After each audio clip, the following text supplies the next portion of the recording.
बर्तनों के टकराने की खनकती आवाज़ बाहर हो रही, बारिश की आवाज़ पर हावी हो रही थी। अगरबत्ती की सुगंध भोजन की महक में घुल मिल गई थी, जिसे श्राद्ध के दिन का एक और उन माहौल बनाना चाहिए था। लेकिन अब वहाँ सिर्फ दम घोंटने वाला तनाव था। अधूरी रह गई। दावत के बीच शांता का इकलौता बेटा रमेश गुस्से से लाल चेहरा लिए रसोई के कोने में सहमी हुई बैठी अपनी बूढ़ी माँ को घूर रहा था। यह पूरा घर मेरा है, पैसा मैंने कमाया है, यह दावत भी मैंने ही दी है, तुम्हारा यहाँ कोई हक नहीं है। एक रिश्तेदार ने धीरे तो से कहा, रमेश बस करो बेटा, वह तुम्हारी माँ है, ऐसे बात मत करो। कैसी माँ? रमेश दहाड़ा। उसकी आवाज़ में जहर था। वह माँ जो सिर्फ दूसरों पर बोझ बनना जानती है, जो एक जगह बैठकर सिर्फ शिकायत करना जानती है।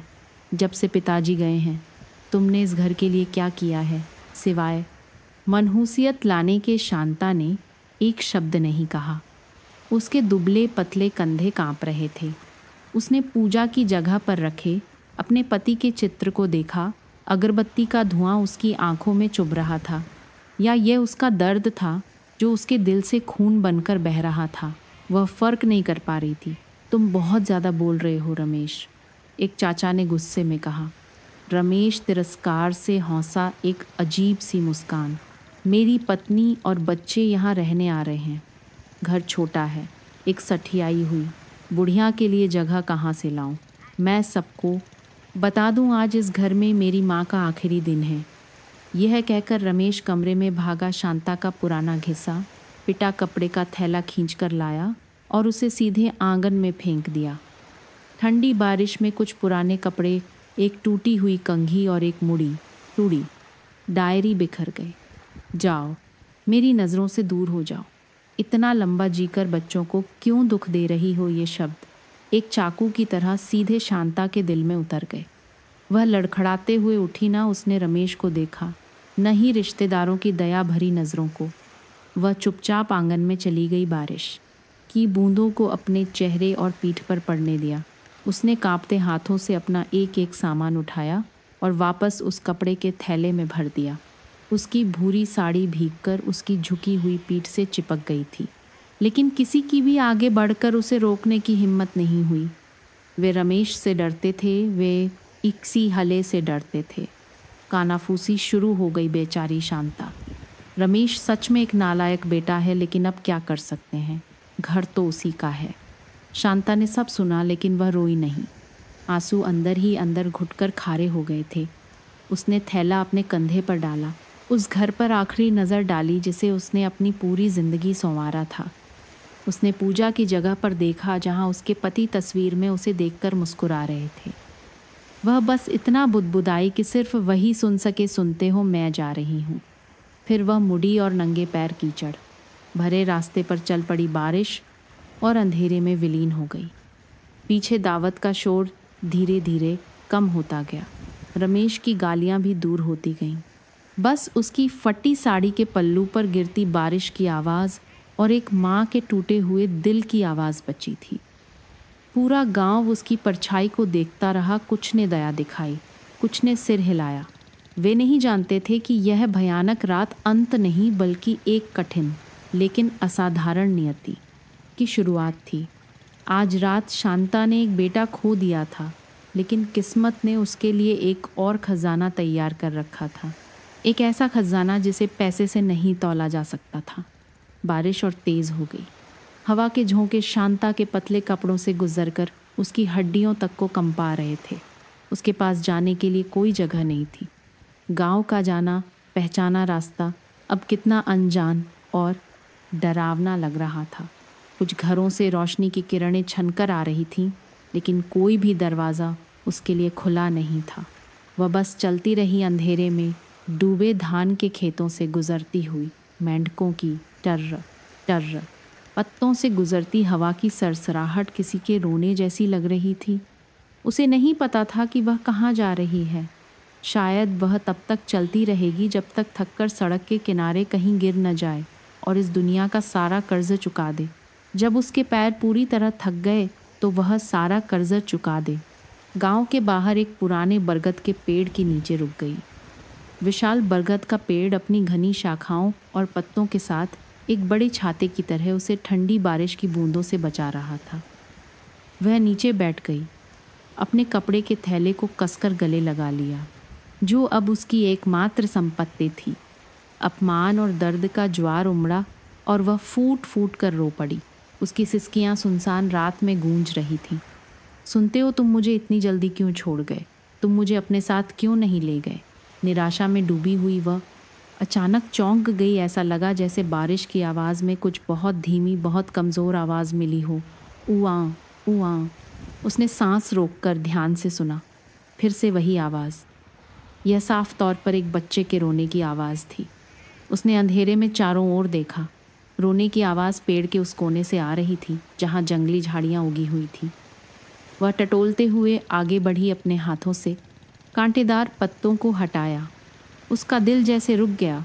एक छोटी सी बांस की टोकरी में एक नवजात लाल बच्चा पड़ा था, जिसे बस एक पतले तौलिए में लपेटा गया था, जो बारिश के पानी से पूरी तरह भीग चुका था। बच्चा ठंड और भूख से बुरी तरह रो रहा था और उसकी आवाज़ कमज़ोर पड़ती जा रही थी। हे भगवान, शांता कांपते हुए बोली, एक और दुखी आत्मा। उसने जल्दी से बच्चे को उठाया। उसकी त्वचा बर्फ़ की तरह ठंडी थी। उसने बिना एक पल सोचे अपनी एकमात्र शॉल, जो खुद भी गीली थी, उतार दी और बच्चे को कसकर उसमें लपेट लिया। फिर उसने उसे अपनी छाती से लगा लिया। अपने शरीर की बची खुची गर्मी से उसे गर्म करने की कोशिश करने लगी। बच्चे ने शायद गर्मी महसूस की। उसका रोना धीरे धीरे कम हो गया। बस हल्की सिसकियां बची थीं। उसने अपना सिर शांता की छाती में घुसा लिया। उसके छोटे छोटे होंठ दूध की तलाश में हिल रहे थे। चुप हो जा मेरे बच्चे, चुप हो जा। शांता ने उसे सहलाया। उसकी आंखों से फिर आंसू बह निकले, लेकिन इस बार ये अपने दुख के लिए नहीं, बल्कि अपने हाथों में मौजूद उस नन्ही सी जान के लिए दया से थे। उसने चारों ओर देखा। कोई इंसान नहीं था किसने इस तूफानी रात में एक मासूम बच्चे को इस तरह छोड़ दिया था। ज़रूर उनकी भी कोई मजबूरी रही होगी, लेकिन वजह जो भी हो, अपने बच्चे को इस तरह छोड़ना एक अपराध था। मेरे बच्चे, तुम्हारी कलिस्मत इतनी बुरी क्यों है? वह बुदबुदाई। खैर, मैं भी अब बेघर हूँ। हम दादी पोता एक जैसी ही हालत में हैं, एक दूसरे का सहारा बनकर जिएंगे। उसने बच्चे को अपनी बाहों में कस लिया। उसकी गर्मी से शांता को भी एक अजीब सी ताकत मिली। अब उसे अकेलापन महसूस नहीं हो रहा था। अब वह हार नहीं मानना चाहती थी। उसे जीना था। इस नन्ही सी जान की रक्षा के लिए जीना था। उसने सामने घने अंधेरे में देखा। वह नहीं जानती थी कि कल क्या होगा। वह नहीं जानती थी कि वह बच्चे को क्या खिलाएगी, लेकिन वह एक बात जानती थी कि वह उसे कभी नहीं छोड़ेगी। जिंदगी के तूफान के बीच दो दुखी आत्माओं ने एक दूसरे को ढूंढ लिया था। सुबह होते ही शांता बच्चे को लेकर गांव के आखिरी छोर पर नदी के किनारे की बंजर ज़मीन पर चली गई। वह गांव के सरपंच से मिली और गिड़गिड़ाते हुए बोली, सरपंच जी, क्या आप मुझे नदी के किनारे की इस क्राइंग बंजर ज़मीन पर एक झोपड़ी बनाने की इजाज़त दे सकते हैं? मेरे पास अब घर नहीं है। सरपंच ने उस दुखी बुढ़िया और उसकी गोद में नवजात बच्चे को देखा और एक लंबी सांस ली। पिछली रात रमेश के घर जो हुआ था, वह पूरा गांव जानता था। ठीक है, तुम वहाँ रह सकती हो, वह ज़मीन बंजर ही है, लेकिन तुम इस छोटे बच्चे के साथ कैसे गुजारा करोगी? भगवान ने पेट दिया है तो वह खाने को भी देगा। सरपंच जी, मेरे पास अभी भी 2 हाथ है, मैं काम कर सकती हूँ। शांता ने सिर झुकाकर धन्यवाद दिया और दृढ़ निश्चय के साथ चली गई। उसने सूखी टहनियाँ, लोगों द्वारा फेंके गए बांस के टुकड़े और ताड़ के कुछ पत्ते इकट्ठे किए। एक ही सुबह में नदी के किनारे एक छोटी टेढ़ी मेढ़ी झोपड़ी खड़ी हो गई, जो दादी पोते को बारिश और धूप से बचाने के लिए काफ़ी थी। उसने बच्चे का नाम आनंद रखा। वह बच्चे से फुसफुसाती, मैं चाहती हूँ कि जब तुम बड़े हो तो चाहे गरीब रहो या अमीर, तुम्हारा मन हमेशा साफ रहे और तुम एक अच्छा जीवन जियो। शुरुआती दिन सबसे कठिन थे। उसके पास न पैसे थे न चावल, और बच्चा दूध के लिए भूखा रोता था। शांता हर जगह दौड़ती, कोई दया करके मुट्ठी भर चावल या थोड़ी सब्जी दे देता। वह पतला दलिया बनाती और उसका पानी आनंद को दूध की जगह पिलाती। रात में मिट्टी के दिए की टिमटिमाती रोशनी में शांता एक कटोरी में थोड़ा गाढ़ा दलिया निकालती। वह सोते हुए आनंद को देखती जिसके होंठ बंद थे। वह एक चम्मच अपने मुंह तक ले जाती और फिर वापस रख देती। उसने दलिया को 2 असमान हिस्सों में बांटा। ज़्यादा और गाढ़ा हिस्सा उसने आनंद के लिए, सुबह के लिए रख दिया। कम और पानी जैसा पतला हिस्सा उसने खुद खा लिया। आनंद, पहले तुम खा लो, जल्दी से बड़े हो जाओ, मेरा पेट भरा हुआ है। वह खुद से बुदबुदाती, यह जानते हुए कि बच्चा उसे सुन नहीं सकता। जिंदगी ऐसे ही चलती रही। हर सुबह वह आनंद को अपनी पीठ पर बांधकर नदी के किनारे जंगली साग, सब्जियां तोड़ने या छोटे मोटे घूंघे केकड़े पकड़ने जाती।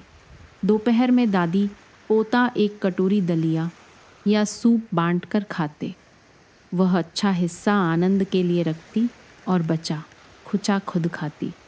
कुछ दिन जब खाने को कुछ नहीं होता तो वह भूख मिटाने के लिए बस तुलसी के पत्ते चबा लेती ताकि थोड़ा सा दलिया अपने बच्चे के लिए बचा सके।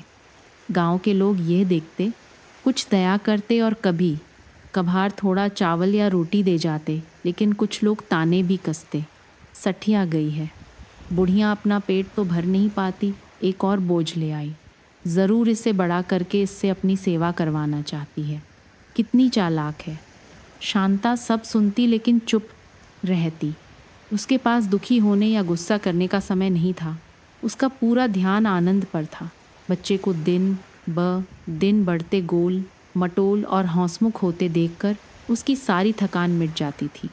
रात में जब आनंद सो जाता तो वह मिट्टी के दिए के नीचे बैठकर उसके फटे कपड़े सिलती और धीरे धीरे लोरी गाती। उसकी आवाज़ में अब वह मिठास नहीं थी, लेकिन उसमें एक दादी और एक माँ का असीम प्यार भरा था। नदी के किनारे उस छोटी सी झोपड़ी में दादी पोते की एक अलग दुनिया थी, एक ऐसी दुनिया जो भौतिक रूप से गरीब थी लेकिन प्यार से भरपूर थी। उसने एक परिवार खो दिया था, लेकिन अब उसे एक नया परिवार मिल गया था। एक ऐसा परिवार जिसमें सिर्फ 2 लोग थे, लेकिन वह गर्मजोश और पूरा था। शांता द्वारा एक लावारिस बच्चे को गोद लेने की खबर गांव में हवा से भी तेज़ फैल गई। यह हर बाजार और हर शाम की चौपाल पर चर्चा का विषय बन गया। सुना तुमने, शांता बुढ़िया सठिया गई है, एक मुसीबत घर ले आई है, एक पंसारी ने पंखा झलते हुए कहा। पास बैठी सब्जी वाली ने मुंह बनाया, मुसीबत नहीं तो और क्या, अपना पेट तो पाल नहीं सकती, अब एक और खाने वाला मुंह आ गया है। देखना एक दिन दोनों दादी पोता भूख से मर जाएंगे। मुझे तो अजीब लगता है, सगे बेटे ने घर से निकाल दिया तो एक शब्द नहीं कहा, और एक अजनबी के लिए इतना प्यार। जंश घर का जोगी जोगड़ा आन गौफ का सिद्ध। ये बातें अदृश्य सुइयों की तरह शांता के कानों में चुभतीं। जब भी वह आनंद को पीठ पर लादकर गांव से गुजरती, वह बस सिर झुकाकर तेजी से चलती आनंद को कसकर गले लगा लेती, जैसे उसे दुनिया के कड़वे शब्दों से बचा रही हो। उसके बेटे रमेश ने जब यह खबर सुनी तो वो बस हौंसा। उसने अपनी पत्नी से कहा, उसे अच्छी औरत बनना है तो बनने दो, देखते हैं कब तक यह सब चलता है। जब भूख से मरेगी तो यहीं भीख मांगने आएगी। उसकी पत्नी, जो कि एक तेज़ तर्रार औरत थी, ने भी कहा, दूसरों की सास अपने बच्चों और पोतों की चिंता करती है और हमारी वाली सिर्फ मुसीबतें लाती है। छोड़ो उसे, समझो कि वह है ही नहीं, बोझ कम होगा। लेकिन इन तानों के बीच कुछ दयालु दिल भी थे, जैसे सीमा गांव में मिठाई बेचने वाली एक महिला। वह बचपन से अनाथ थी, इसीलिए वह बेसहारा बच्चों का दुख समझती थी। एक शाम जब उसने शांता को अपनी झोपड़ी के सामने उदास बैठे देखा, जो सोते हुए आनंद को देखकर लंबी सांसें ले रही थी, तो सीमा चुपचाप एक थैली में थोड़ा आटा और गुड़ ले आई। दादी, ये आपके लिए है। मैंने देखा है कि आपके हाथों में जादू है। आप कुछ मिठाई बनाकर बाज़ार में बेचने की कोशिश क्यों नहीं करती, कुछ पैसे आएंगे। तो आप दोनों का गुजारा अच्छे से हो जाएगा। शांता ने ऊपर देखा, उसकी आंखें नम थीं। उसने सीमा का हाथ पकड़कर कांपती आवाज़ में कहा, बेटी, मैं तुम्हारा यह एहसान कैसे चुकाऊंगी, ऐसा मत कहिए। दादी, ये तो बस थोड़ी सी मदद है, आप समझिए कि मैंने ये बच्चे के लिए किया है। सीमा ने आनंद को देखकर प्यार से मुस्कुराया। उस दिन से दादी, पोते की ज़िंदगी ने एक नया मोड़ लिया। दिन में शांता अभी भी साग तोड़ने और घोंघे पकड़ने जाती थी। रात में मिट्टी के दिए की रोशनी में वह मेहनत से आटा गूंथती और लड्डू बनाती। उसके कठोर जुर्रीदार हाथ अब तेज़ी से छोटे छोटे सुंदर लड्डू बनाने लगे थे। अगली सुबह वह आनंद को पीठ पर लादकर और लड्डुओं की टोकरी सिर पर रखकर गांव के बाजार के एक कोने में बैठ गई। शुरुआत में किसी ने कुछ नहीं खरीदा।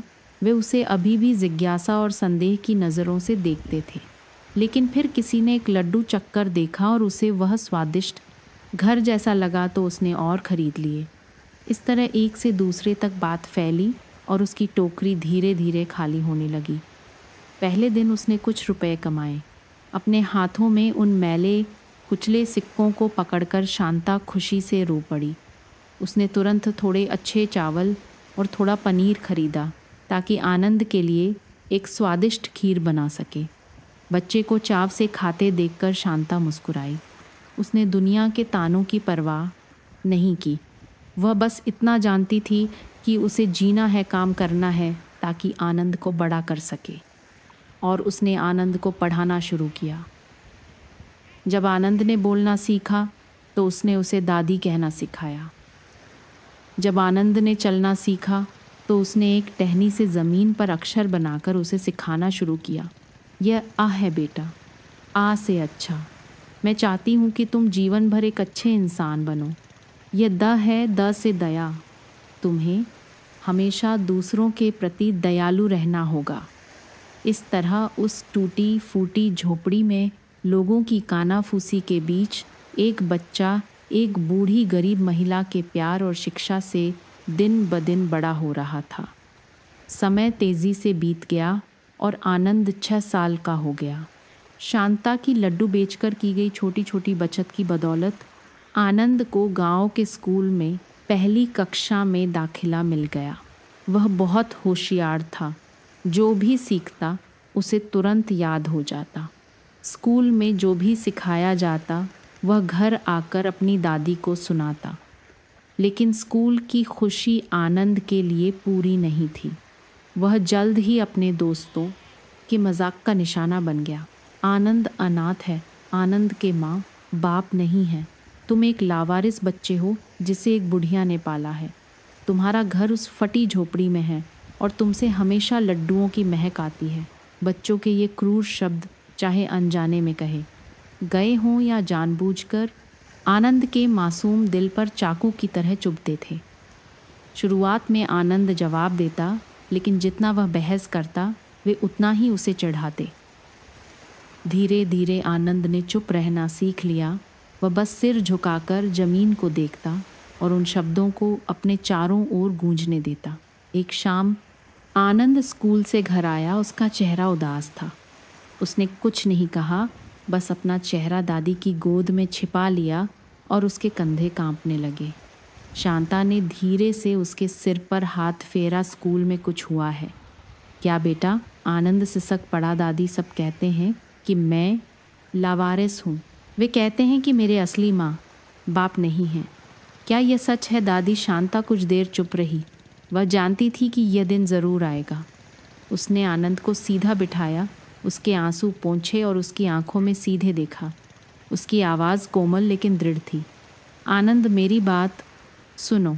इस दुनिया में कोई भी यह चुनकर पैदा नहीं होता कि उसकी शुरुआत कहाँ से होगी। कुछ लोग मोहल्लों में पैदा होते हैं, कुछ गरीबी में, कुछ के पास माँ और बाप दोनों होते हैं और कुछ के पास नहीं होते। यह ज़रूरी नहीं है। उसने आनंद के छोटे हाथों को कसकर पकड़ लिया। ज़रूरी यह है कि हम कैसे जीते हैं। तुम यह नहीं चुन सकते थे कि तुम कहाँ पैदा होगे, लेकिन तुम यह चुन सकते हो कि तुम कैसे इंसान बनोगे। तुम एक दयालु, ईमानदार और उपयोगी इंसान बनना चुन सकते हो। समझे। आनंद ने अपनी आंसुओं से भरी आंखों से दादी को देखा और सिर हिलाया। शांता ने आगे कहा, किसने कहा तुम्हारे माँ बाप नहीं है? मैं तुम्हारी दादी हूँ, तुम्हारी माँ भी हूँ और तुम्हारे पिता भी। मेरा प्यार तुम्हारे लिए इस दुनिया में किसी से भी कम नहीं है। और जो लोग कहते हैं उनकी बातों को दिल पर मत लो। लोगों की बातें हवा की तरह होती हैं जो कानों से गुजर जाती हैं। अगर तुम सीधे और अच्छे रास्ते पर चलोगे तो कोई भी शब्द तुम्हें गिरा नहीं सकता। उसने आनंद को गले लगा लिया। मुझसे वादा करो कि भविष्य में चाहे कुछ भी हो तुम हमेशा एक अच्छे इंसान बनोगे। मैं वादा करता हूँ। दादी आनंद ने फुसफुसाया। उसकी आवाज़ में अब दृढ़ता थी। दादी के शब्द एक रोशनी की किरण की तरह थे जिसने आनंद के दिल से निराशा के बादलों को हटा दिया। वह अब रो नहीं रहा था। वह समझ गया था उसकी जड़ें उसे परिभाषित नहीं करती। उसका जीवन जीने का तरीका ही सबसे महत्वपूर्ण चीज़ थी। उस दिन से आनंद अपने दोस्तों के चिढ़ाने पर दुखी नहीं होता था। कोई कुछ भी कहता वह बस चुपचाप मुस्कुराता और चला जाता। उसने अपना पूरा ध्यान पढ़ाई पर लगा दिया। वह बहुत पढ़ना चाहता था ताकि भविष्य में अपनी दादी का सहारा बन सके, ताकि सबको दिखा सके कि एक लावारिस बच्चा भी एक उपयोगी इंसान बन सकता है। हर दिन स्कूल से आने के बाद आनंद अपनी पैंट ऊपर चढ़ाकर सब्जियां छांटने और आग जलाने में दादी की मदद करता। रात में वह दादी के पास बैठकर पढ़ता और साथ में लड्डुओं के बर्तन पर भी नज़र रखता। दिए की रोशनी में एक साथ मेहनत करते दादी पोते की परछाई को देखकर कोई नहीं जानता था कि उस बच्चे की आत्मा में दृढ़ता और असाधारण साहस का एक बीज बोया जा रहा था। जब आनंद 7 साल का था तो उस गरीब गांव में हलचल मच गई। एक सुबह 2 शानदार चमकती हुई कारें गांव के बाहर आकर रुकी। कार से लगभग 50 साल का एक अमीर जोड़ा उतरा जो बहुत संभ्रांत लग रहा था। उनके पीछे कुछ और लोग थे जो नौकर जैसे लग रहे थे। वे पूरे गांव में पूछताछ करने लगे। एक नवजात बच्चे की तस्वीर दिखाकर पूछ रहे थे कि क्या किसी ने लगभग 7 साल पहले ऐसा कोई बच्चा खोया हुआ देखा है। पूरा गांव कानाफूसी करने लगा। चाय वाली ने तुरंत कहा, 7 साल पहले? हाँ, शांता का पोता आनंद है। उसे शांता को 7 साल पहले एक तूफानी रात में ही मिला था। यह सुनकर वह जोड़ा ऐसे खुश हुआ जैसे उन्हें कोई खजाना मिल गया हो।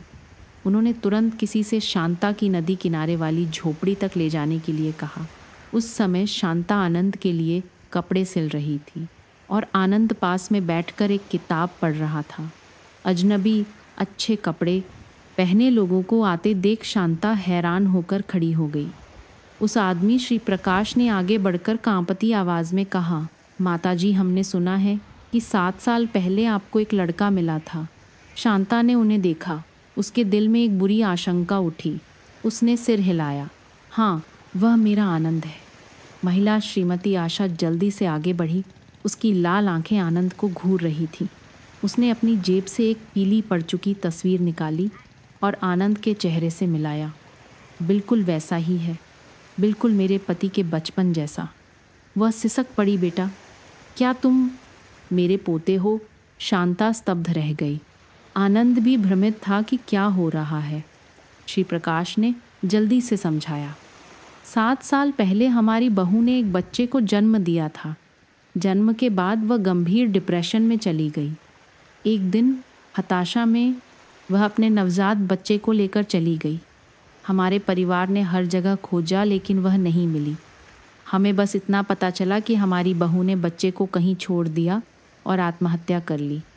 पिछले 7 सालों में हमने कभी भी अपने खोए हुए पोते को खोजने की उम्मीद नहीं छोड़ी। मेरा बेटा उस दुख में बीमार होकर 2 साल पहले गुजर गया। श्रीमती आशा ने सिसकते हुए कहा, यह बच्चा उसकी आखिरी निशानी है। माताजी, कृपया हमें हमारा पोता वापस दे दीजिए। शांता ने आनंद को देखा और फिर अपने सामने खड़े दुखी जोड़े को। उसका दिल किसी के द्वारा निचोड़ा जा रहा था। उसने इस बात के लिए खुद को तैयार किया था कि एक दिन आनंद के माता पिता उसे खोजने आएंगे, लेकिन उसे उम्मीद नहीं थी कि वह दिन इतनी अचानक आ जाएगा। आनंद ने डर से शांता की साड़ी कसकर पकड़ ली।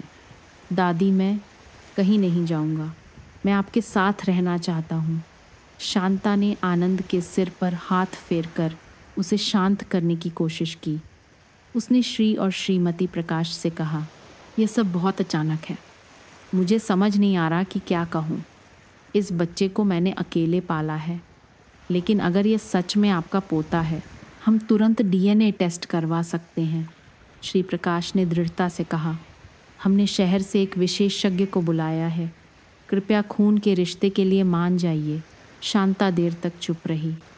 उसने श्रीमती आशा की गिड़गिड़ाती आंखों में देखा और उसमें एक दादी का अपने पोते को खोने का दर्द महसूस किया।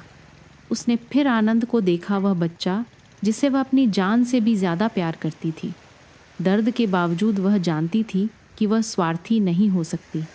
अगर आनंद सच में उनका पोता है तो वह एक परिवार पाने का, एक बेहतर जीवन जीने का हकदार है। उसने सिर हिलाया, उसकी आवाज़ बैठ गई। ठीक है, मैं सहमत हूँ। आनंद और श्री प्रकाश के बालों के नमूने तुरंत ले लिए गए। पूरी झोपड़ी में सन्नाटा छा गया। श्रीमती आशा बस रोती रही और आनंद को बिना पलक झपकाए देखती रही। शांता ने आनंद को कसकर गले लगा लिया, जैसे डर हो कि अगर उसने हाथ छोड़ा तो वह उसे हमेशा के लिए खो देगी। कुछ घंटों बाद विशेषज्ञ हाथ में रिपोर्ट लेकर वापस आया। श्री प्रकाश और श्रीमती आशा ने सांस रोककर इंतज़ार किया। विशेषज्ञ ने उन्हें देखकर सिर हिलाया। मुझे खेद है, टेस्ट के नतीजों से पता चलता है कि लड़के और आपके बीच कोई खून का रिश्ता नहीं है। श्रीमती आशा के लिए जैसे दुनिया ही उजड़ गई। वह लड़खड़ाकर बेहोश हो गई। श्री प्रकाश ने जल्दी से अपनी पत्नी को संभाला। उनके चेहरे पर गहरी निराशा थी। शांता ने राहत की सांस ली, लेकिन फिर उसे उन पर तरस भी आया। आनंद भी हैरान था।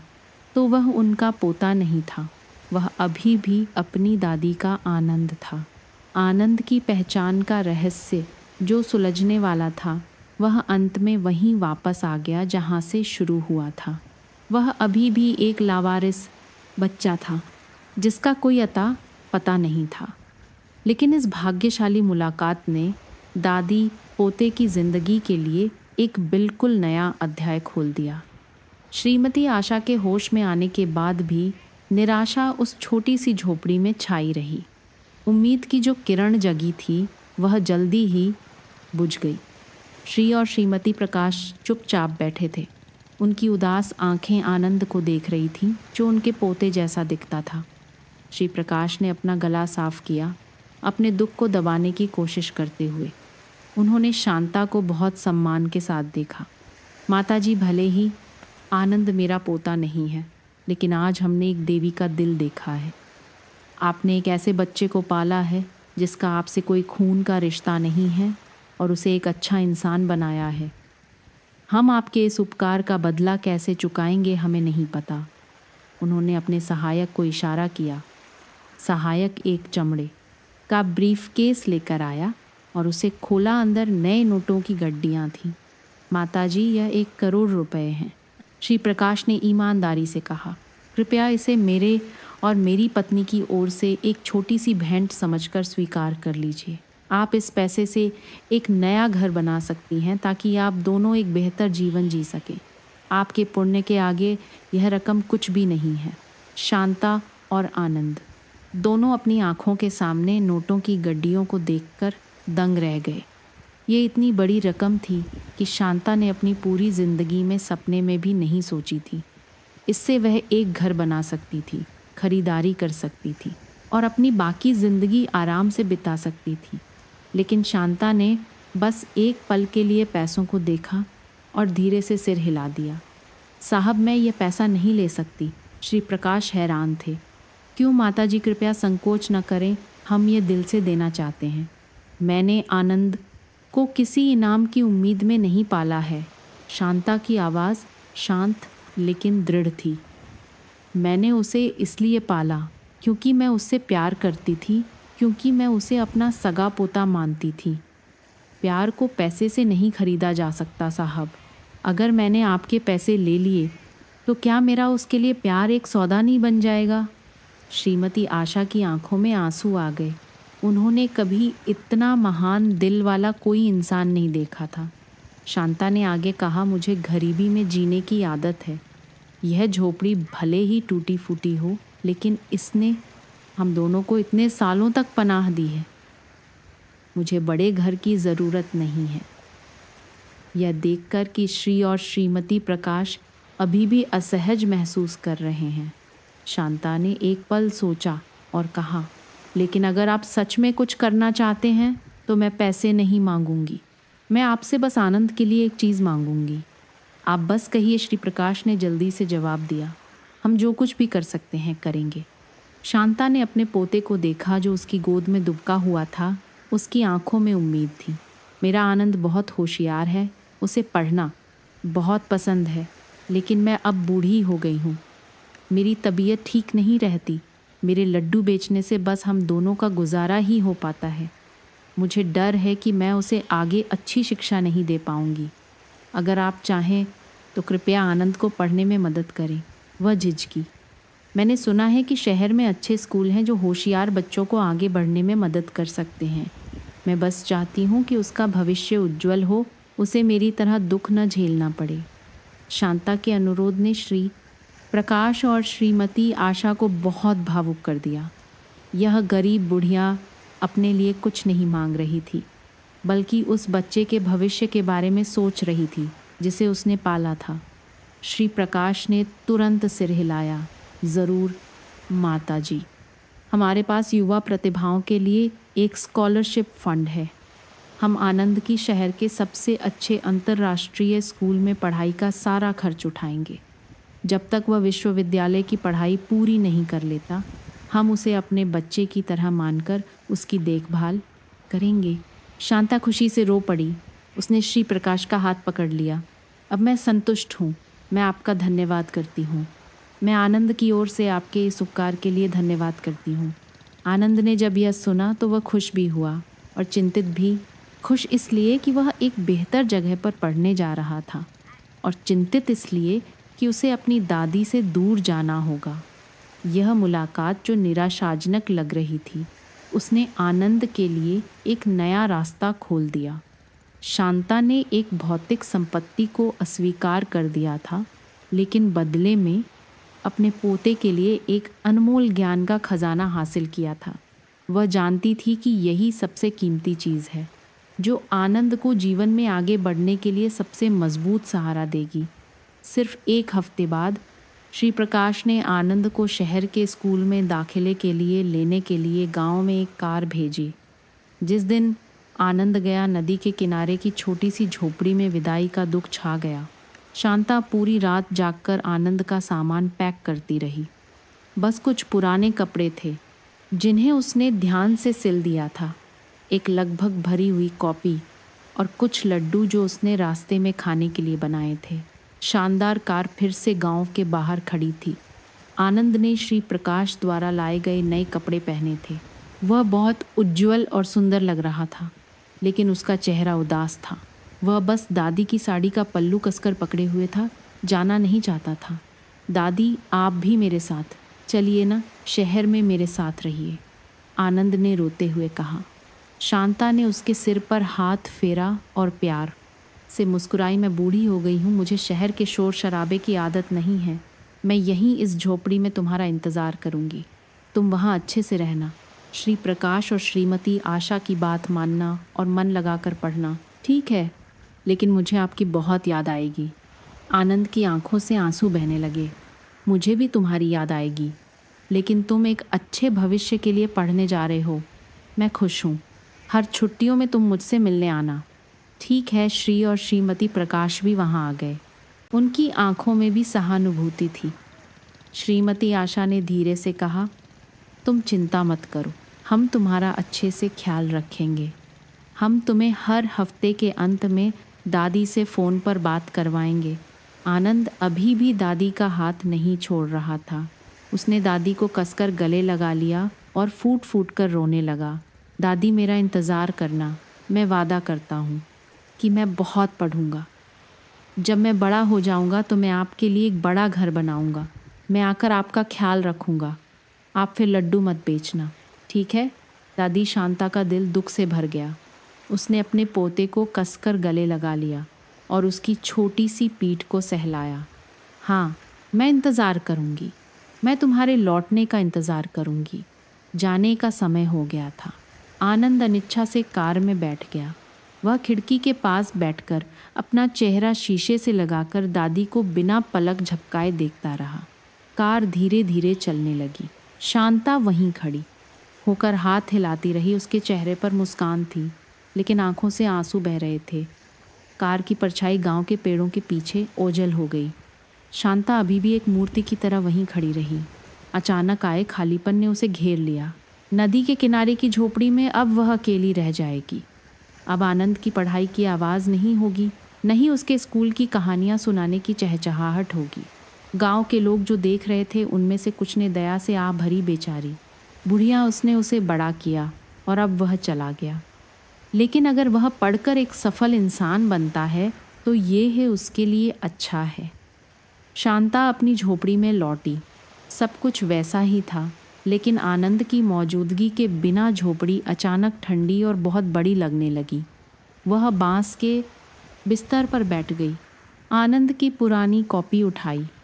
उसके टेढ़े मेढ़े अक्षरों ने उसे रुला दिया, लेकिन वह ज़्यादा देर नहीं रोई। उसने आंसू पोंछे और उठ खड़ी हुई। उसे स्वस्थ रहना था।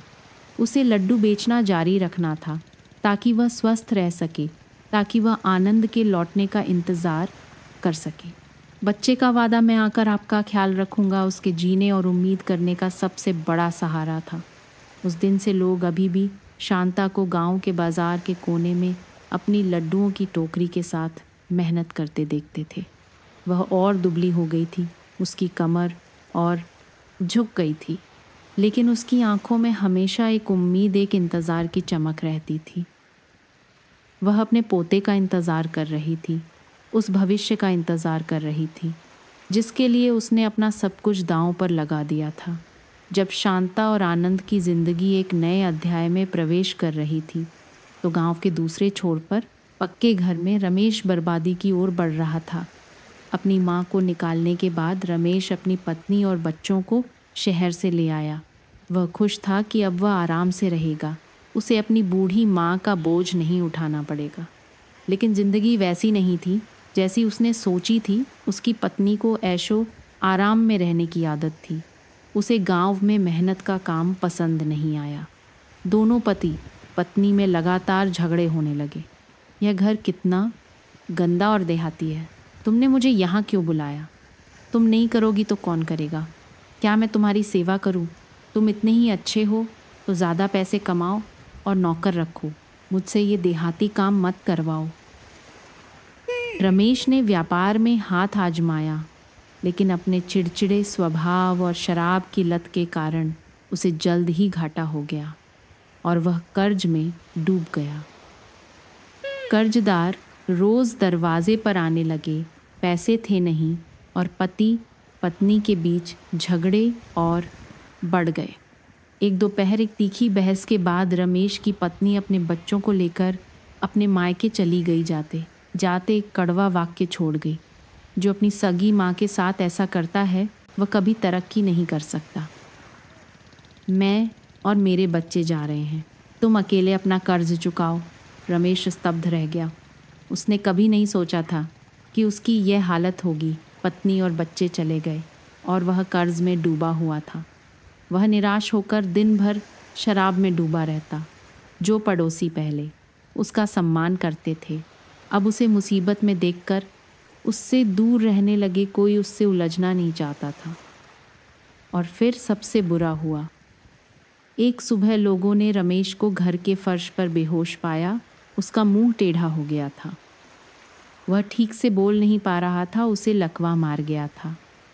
लकवे ने रमेश को आधा अपाहिज बना दिया। उसे चलने के लिए बैसाखी का सहारा लेना पड़ता था और उसकी बोली अस्पष्ट हो गई थी। वह पक्का घर अब ठंडा और गंदा हो गया था क्योंकि उसकी देखभाल करने वाला कोई नहीं था। उसे सब कुछ बड़ी मुश्किल से खुद ही करना पड़ता था। एक वक़्त का खाना बनाना एक कपड़ा धोना भी एक सज़ा बन गया था। जब वह उस खाली घर में अकेला पड़ा रहता तो रमेश को पुराने दिन याद आने लगते। उसे अपनी माँ के हाथ का बना गर्म खाना याद आता। उसे अपनी माँ की सलाह याद आती जो वह कहीं जाने से पहले देती थी। और उसे अपने पिता के श्राद्ध की वह रात अच्छी तरह याद थी। उसने बेरहमी से अपनी माँ को गाली दी थी, उसका सामान फेंका था और उसे बारिश की रात में घर से निकाल दिया था। जाओ, इतना लंबा जीकर बच्चों को क्यों दुख दे रही हो। वह वाक्य अब एक अभिशाप की तरह उसके कानों में गूंजता था। उसने कभी अपनी माँ के मरने की कामना की थी ताकि वह बोझ से मुक्त हो सके। अब वह खुद जी रहा था, लेकिन यह मरने से भी बदतर था। क्या यह कर्मों का फल था? उसने गांव वालों से सुना था कि शांता को आनंद मिला था और अब वह शहर में पढ़ रहा है। वह सिर्फ हौंसा, लेकिन उसके दिल में ईर्ष्या और कड़वाहट की भावना उठी। उसकी माँ जिसे उसने छोड़ दिया था, अपना सारा प्यार एक अजनबी बच्चे पर लुटा रही थी और वह उसका सगा बेटा। पूरी दुनिया ने उससे मुंह मोड़ लिया था। शारीरिक दर्द उसे उतना नहीं सताता था जितना उसके मन का पश्चाताप। उसे पछतावा होने लगा। वह अपनी माँ के पास जाना चाहता था, एक बार माफ़ी मांगना चाहता था, लेकिन उसमें हिम्मत नहीं थी। उसे उसका सामना करने से डर लगता था। उसे उसकी आँखों से डर लगता था। उसे उसकी चुप्पी से 1000 डांटों से ज़्यादा डर लगता था। इस तरह रमेश अपने ही घर में एक परछाई की तरह अकेला रहता था। अकेलापन, बीमारी और पश्चाताप उसे हर दिन खाए जा रहे थे। वह नहीं जानता था कि उसकी ज़िंदगी का सबसे बड़ा सबक अभी शुरू ही हुआ था। 10 साल पलक झपकते ही बीत गए। शांता अब बहुत बूढ़ी और कमज़ोर हो गई थी। उसके बाल पूरी तरह सफ़ेद हो गए थे और उसकी कमर झुक गई थी। लेकिन हर दिन वह अपनी लड्डुओं की टोकरी के साथ बाजार के कोने में मेहनत करती थी। यह टोकरी सिर्फ उसकी रोटी नहीं थी, बल्कि उसकी खुशी और उसका इंतज़ार थी। उस दिन हमेशा की तरह गांव का बाजार शोरगुल से भरा था। शांता अपना सामान बेच रही थी कि अचानक पूरे बाजार में हलचल मच गई। सभी की आंखें बाजार के गेट की ओर टिक गईं। 2-3 शानदार काली कारें एक के बाद एक गांव के ऊबड़ खाबड़ रास्ते पर आ रही थीं। यह नज़ारा उस गरीब गांव के लिए वैसे ही दुर्लभ था और अब ये और भी जिज्ञासा पैदा कर रहा था। कार का दरवाज़ा खुला और नीचे श्री प्रकाश या श्रीमती आशा नहीं, बल्कि एक लंबा युवा लड़का उतरा जिसने एक शानदार सूट पहना हुआ था। उस लड़के का चेहरा उज्जवल और बुद्धिमान था, लेकिन उसकी आंखें कुछ ढूंढ रही थीं। और फिर उसकी नज़रें बाजार के उस कोने पर रुक गईं जहाँ एक बुढ़िया अपनी लड्डुओं की टोकरी के पास सहमी हुई बैठी थी। दादी, उस लड़के ने ज़ोर से पुकारा और तेज़ी से शांता की ओर बढ़ा। आवाज़ जानी पहचानी भी थी और अजनबी भी। शांता ने सिर उठाकर अपनी आंखें सिकोड़ी।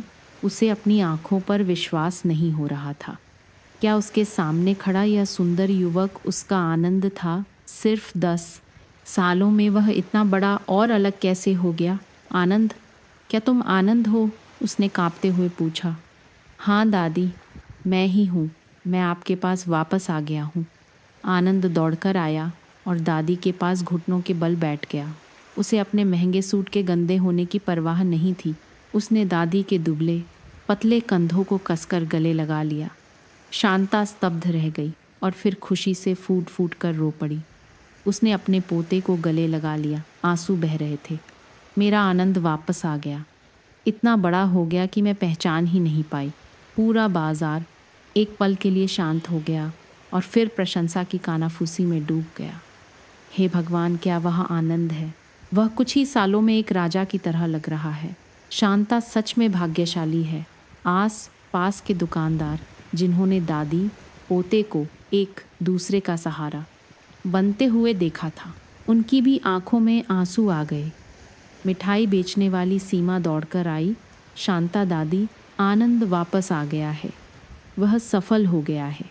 आनंद ने दादी के आंसू पोंछे। उसकी आवाज़ भर्रा गई। दादी, मैंने आपसे वादा किया था। मैं पढ़ाई करके आपका ख्याल रखने के लिए वापस आया हूँ। अब आपको लड्डू नहीं बेचने पड़ेंगे। आप आराम कीजिए, मैं आपका ख्याल रखूँगा। यह कहकर वह अपने साथ आए एक सहायक की ओर मुड़ा। उस व्यक्ति ने सिर हिलाया और दूसरे लोगों के एक समूह को इशारा किया। वे एक बड़ा बोर्ड लेकर आए और उसे बाजार के सामने खाली ज़मीन पर लगा दिया। बोर्ड पर लिखा था श्रीमती शांता देवी के सम्मान में वृद्धाश्रम निर्माण परियोजना।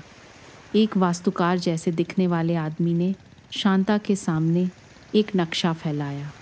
माताजी आनंद जी की इच्छा के अनुसार हम आपके लिए यहाँ एक नया आलीशान घर बनाएंगे। घर में सभी सुविधाएं होंगी, एक बगीचा और एक तालाब होगा ताकि आप अपना बुढ़ापा शांति से बिता सकें। शांता हैरान थी।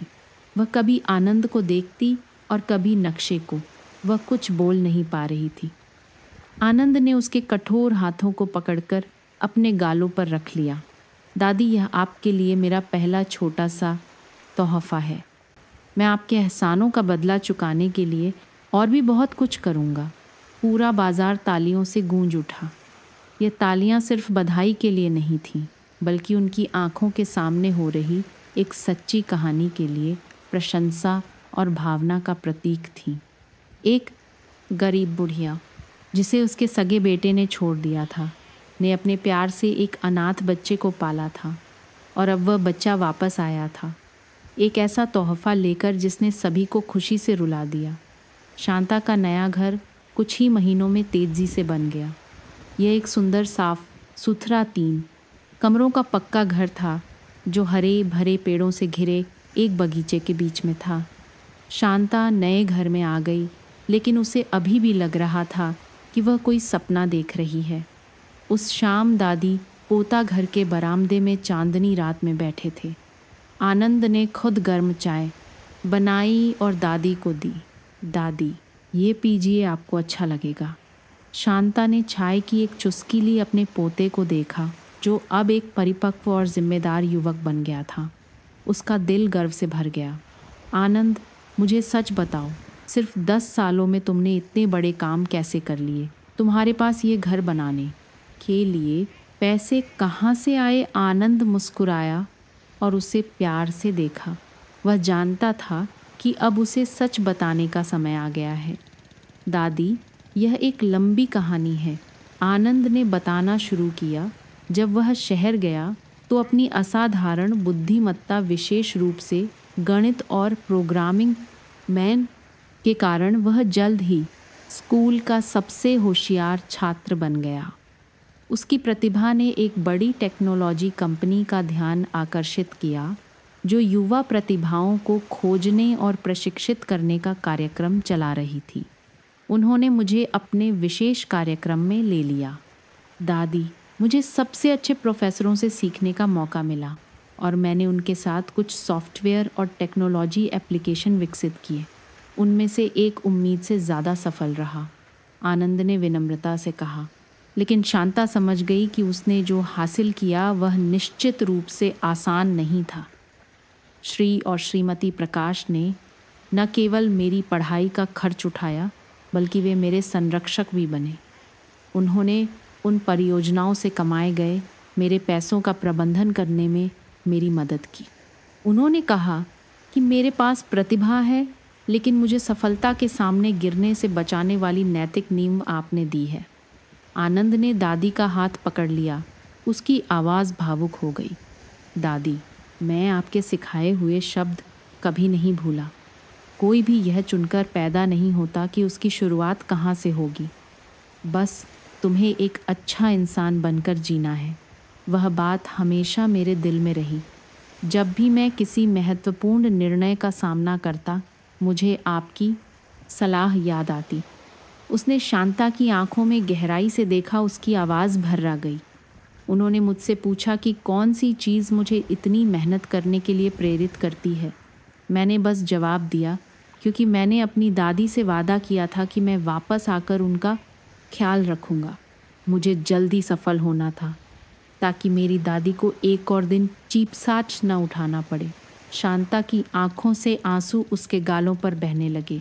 उसे उम्मीद नहीं थी कि उसकी सीधी सादी शिक्षा में इतनी बड़ी ताकत होगी। तुम होशियार और प्रतिभाशाली हो, यह भगवान का दिया हुआ है, उसने कहा। आनंद ने सिर हिलाया। नहीं दादी, अगर उस तूफानी रात में आपने मुझे नहीं उठाया होता तो मैं इस दुनिया में नहीं होता। अगर आपका दिया हुआ वह दलिया नहीं होता, जमीन पर सिखाए गए वे अक्षर नहीं होते, आपका बिना शर्त प्यार नहीं होता, तो मैं बस एक आवारा बच्चा होता, या इससे भी बुरा बहुत पहले मर चुका होता। वह घुटनों के बल बैठ गया और अपना सिर दादी की गोद में रख दिया, जैसे वह बचपन में करता था। आपने मुझे यह जीवन दिया, मुझे एक नाम दिया, मुझे एक चरित्र दिया। आज मेरे पास जो कुछ भी है वह सब आपका है। मैं कोई करोड़पति नहीं हूँ, आप ही करुणा की करोड़पति हैं, और मैं बस वह भाग्यशाली व्यक्ति हूँ जिसे आपसे यह दौलत विरासत में मिली है। शांता ने अपने पोते के सिर को गले लगा लिया और उसे सहलाया। बाहर हल्की हवा चल रही थी और चांद चमक रहा था। नए घर में दादी पोते का प्यार उतना ही गर्मजोश और पूरा था जितना उस टूटी फूटी झोपड़ी में था। उसे एहसास हुआ कि उसकी सबसे बड़ी संपत्ति पैसा नहीं, बल्कि ये दयालु और आज्ञाकारी पोता है। शांता और आनंद के अमीर होने की खबर पूरे गांव में फैल गई।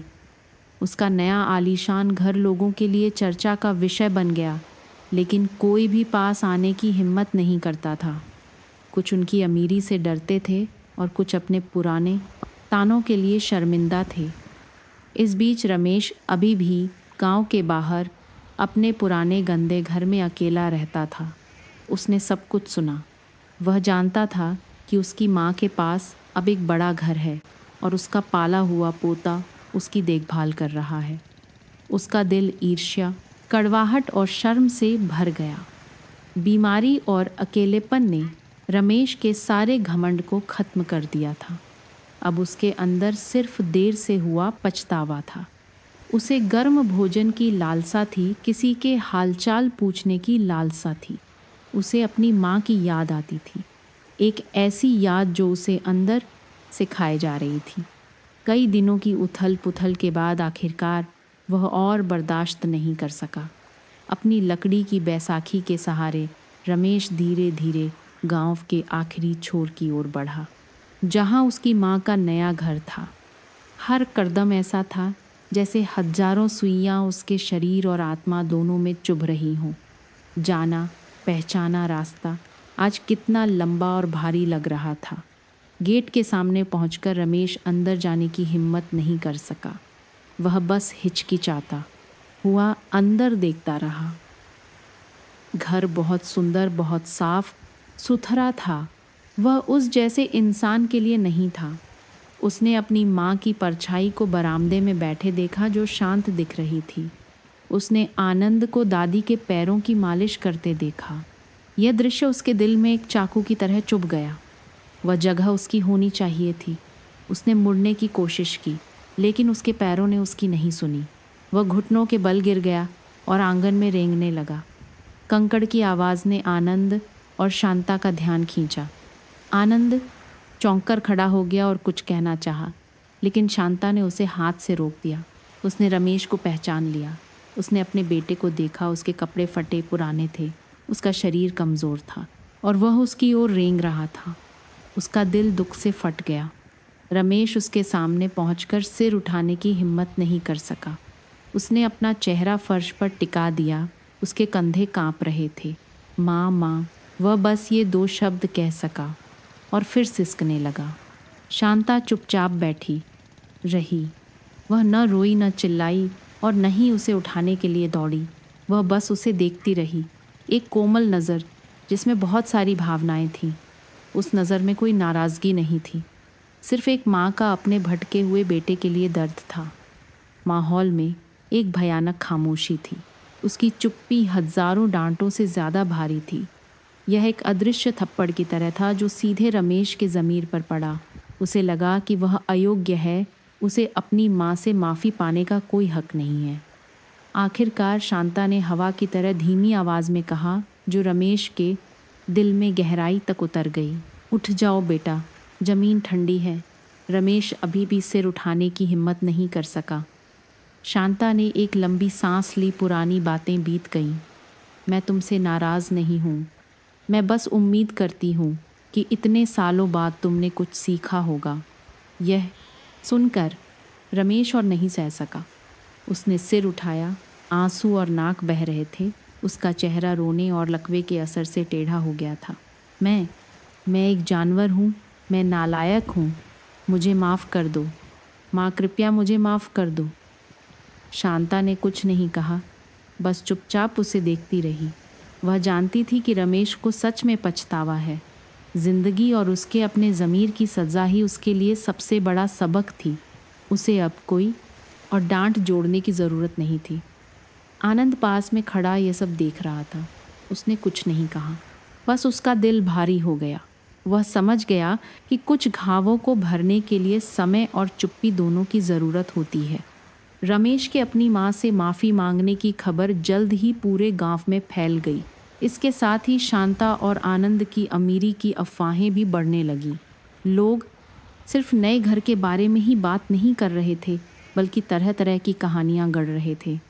सुना है आनंद अब बहुत बड़ा डायरेक्टर है, उसके पास बेशुमार पैसा है। नहीं, मैंने सुना है कि वह एक टेक्नोलॉजी कंपनी का मालिक है जिसके करोड़ों के शेयर हैं। तो फिर शांता अब 1 करोड़पति है। कितनी किस्मत वाली है। शांता के करोड़पति होने की अफवाह फैलती गई और गांव वालों का उसके प्रति रवैया 180 डिग्री बदल गया। जिन लोगों ने कभी उसे ताना मारा था कि वह एक बोझ घर ले आई है, अब वे उसे दूर से देखकर ही नमस्ते करने लगते। नमस्ते शांता, माँ कहाँ जा रही हैं आप? तो अब बहुत स्वस्थ लग रही हैं, चेहरा भी चमक रहा है।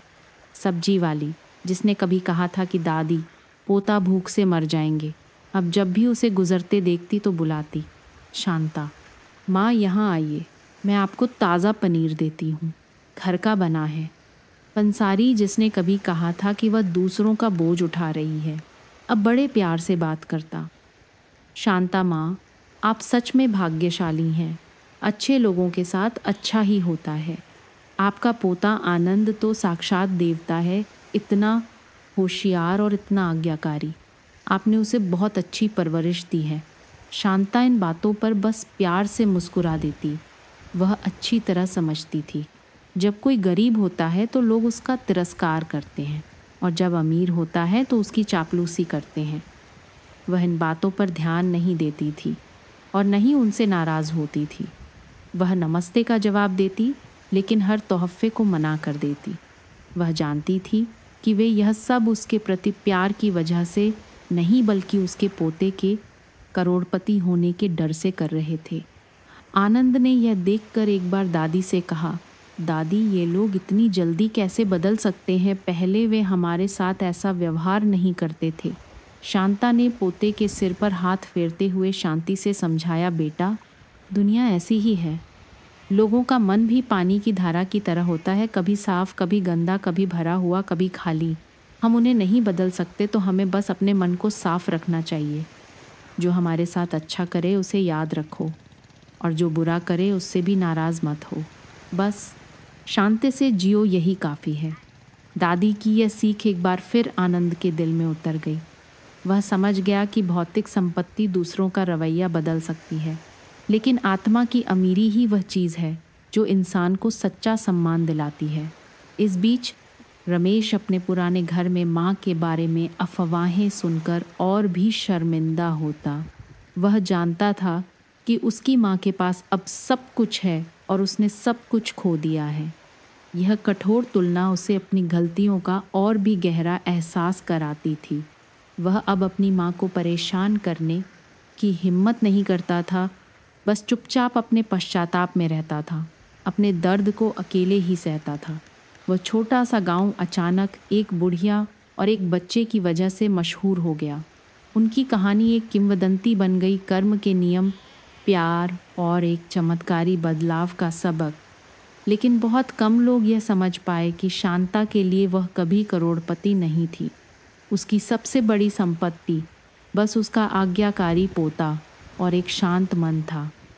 शांता और आनंद की कहानी सिर्फ उस छोटे से गांव तक ही सीमित नहीं रही।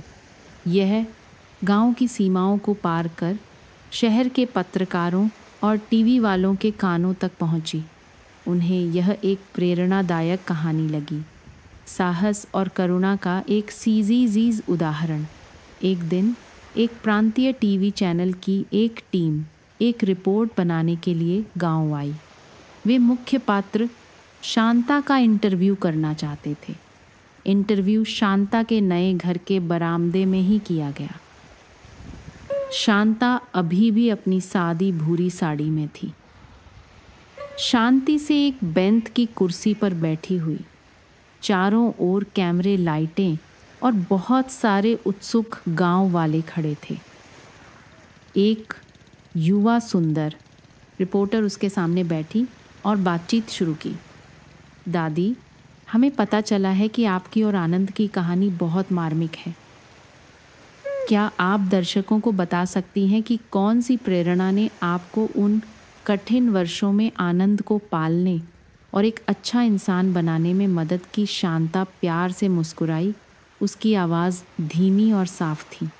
मेरी प्रेरणा बहुत सरल थी बेटी, वह थी प्यार। जब आप किसी से सच्चा प्यार करते हैं तो आपके पास सब कुछ करने की ताकत आ जाती है। रिपोर्टर ने सिर हिलाया और पूछना जारी रखा। सवाल मुश्किल जीवन और दादी पोते की यादों के इर्द गिर्द घूमते रहे। शांता ने सब कुछ सच्चाई से बताया, बिना किसी लाग लपेट या शिकायत के। उसकी कहानी ने पूरी फिल्म टीम और वहाँ खड़े गांव वालों को भावुक कर दिया।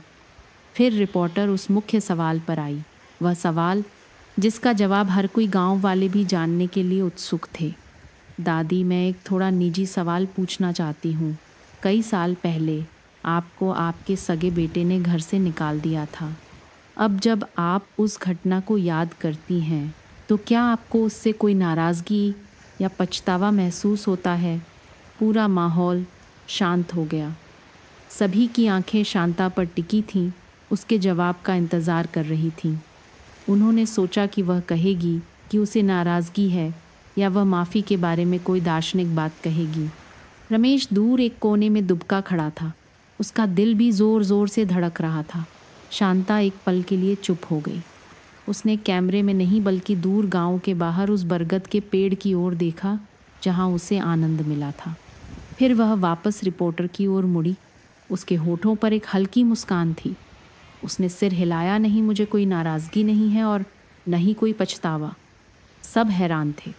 उसने आगे कहा, उसकी आवाज़ में एक अजीब सी शांति थी, क्योंकि अगर उस दिन मुझे घर से नहीं निकाला गया होता तो मैं उस तूफ़ानी रात में कैसे भटकती, और अगर मैं उस तूफ़ानी रात में नहीं भटकती तो मैं एक बच्चे के रोने की आवाज़ कैसे सुनती, और अगर मैं वह रोने की आवाज़ नहीं सुनती। उसने एक पल रुककर कहा, उसकी आंखों में असीम खुशी चमक रही थी। तो मुझे मेरा आनंद कैसे मिलता? उसके जवाब ने सभी को स्तब्ध कर दिया। रिपोर्टर की आवाज़ भर्रा गई, वह कुछ नहीं कह सकी। गांव वाले सन्न रह गए। उन्हें विश्वास नहीं हो रहा था कि शांता ने अपनी ज़िंदगी की सबसे दर्दनाक त्रासदी को एक बड़े सौभाग्य की शुरुआत में बदल दिया था। उसने उसे एक दुख के रूप में नहीं बल्कि एक संयोग के रूप में देखा। दूर कोने में रमेश ने अपनी माँ का हर शब्द सुना। वह घुटनों के बल गिर गया, दोनों हाथों से अपना चेहरा छिपा लिया। आंसू बारिश की तरह बहने लगे। माँ के शब्दों में ज़रा भी नाराज़गी नहीं थी, लेकिन वे हज़ारों चाकुओं की तरह उसके दिल में चुभ गए। उसने अपनी माँ को असहनीय दुख दिया था, फिर भी माँ की नज़रों में वही दुख उसे खुशी तक ले जाने वाला रास्ता था। उसकी महानता ने उसके अपराध को और भी भारी बना दिया।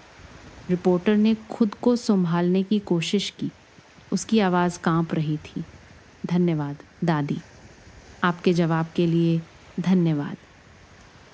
इंटरव्यू खामोशी और आंसुओं के बीच समाप्त हुआ। शांता के शब्द बाद में प्रसारित हुए और उन्होंने लाखों दर्शकों के दिलों को छू लिया।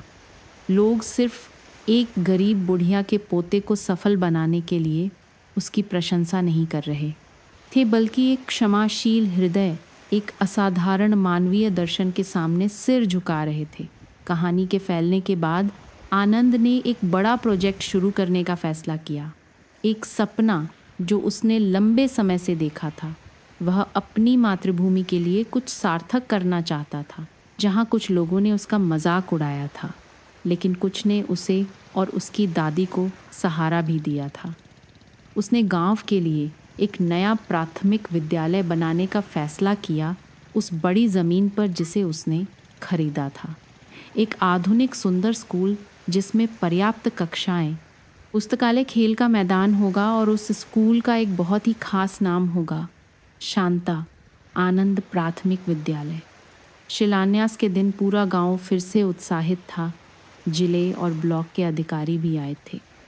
आनंद एक शानदार सूट में मंच पर खड़ा था और भाषण दे रहा था। सम्मानित नेतागण, प्यारे भाइयों और बहनों, उसकी आवाज़ दृढ़ता से गूंजी।